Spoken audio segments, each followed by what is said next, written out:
On the night of Miller's comet passing, 8 friends gather for a dinner party. After the power goes out, the dinner takes a very dark turn. Emily is attending the dinner with her boyfriend Kevin and his ex-girlfriend Lori.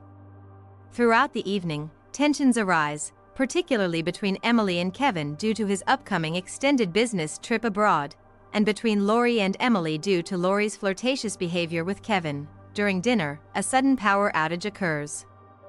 The group lights candles and glow sticks of various colors, ultimately choosing blue as their identifying color. They notice that the entire neighborhood is dark except for one house that remains lit.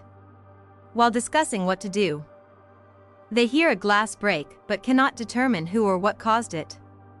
Hugh recalls that his brother, a physicist, told him to call if anything strange occurred during the comet's passing. Since their phones have lost signal, Hugh and Amir decide to visit the lit house to use the phone. Hugh and Amir return with a box containing a ping-pong paddle and photographs of the group with numbers written on the back. Hugh also has a cut on his forehead and seems visibly shaken. He explains that he saw a dining table identical to theirs, set for 8 people, in the other house. The group quickly deduces that the lit house is an alternate version of their own, attempting to test this theory. Hugh writes a note to leave at the other house but finds an identical note already pinned to their door. Realizing that there is a second group of themselves, Emily, Kevin, Mike, and Lori head out to investigate. Outside, they encounter another group of 4 people carrying red glow sticks instead of blue. Panicked, both groups flee back to their respective houses. Hugh retrieves a book from his car, written by his brother, that discusses quantum decoherence. The group theorizes that Miller's comet has caused a reality split, creating multiple parallel versions of their house and themselves. They conclude that the dark area outside acts as a transition zone where people can unknowingly enter different realities.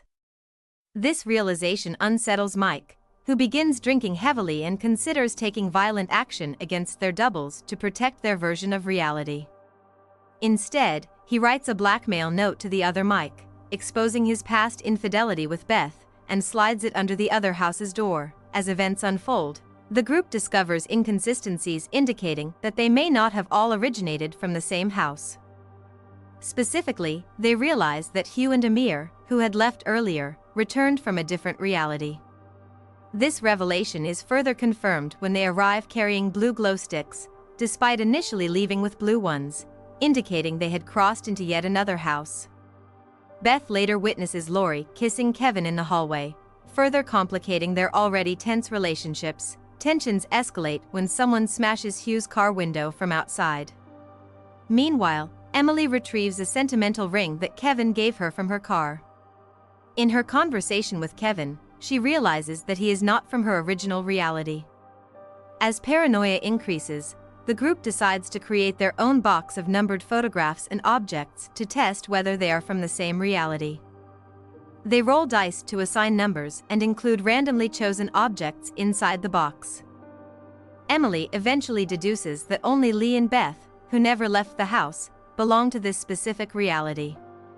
The others, herself, Kevin, Lori, Hugh, Amir, and Mike, have all crossed from different houses.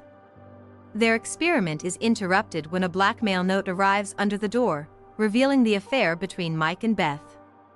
Soon after, an alternate version of Mike breaks into the house and attacks his double before leaving. Realizing the instability of her reality, Emily ventures outside and peeks into several alternate houses, each displaying different variations of the night's events. She finds one version where no one seems aware of the split, leading her to decide that she wants to take the place of the version of herself in that reality. She lures everyone out of the house by smashing Hugh's car window, creating a distraction. Then, she ambushes her alternate self while she retrieves her ring from her car, sedating her with ketamine. Emily takes the place of the alternate version of herself, but in doing so, she must subdue her double a second time when she unexpectedly regains consciousness in the bathroom. During the struggle, Emily loses her own ring but takes the ring from her unconscious counterpart. She then returns to the living room and faints as the comet visibly breaks apart in the sky. The next morning, Emily wakes up on the couch, finding everything seemingly back to normal. The other guests act as though nothing unusual occurred. Kevin approaches her and returns her ring, stating that he found it in the bathroom. As he does so, his phone rings, which he finds odd because it is Emily calling him. As he answers, he turns to look at her with confusion, leaving Emily in shock as she realizes her attempt to replace her alternate self may not have gone as planned.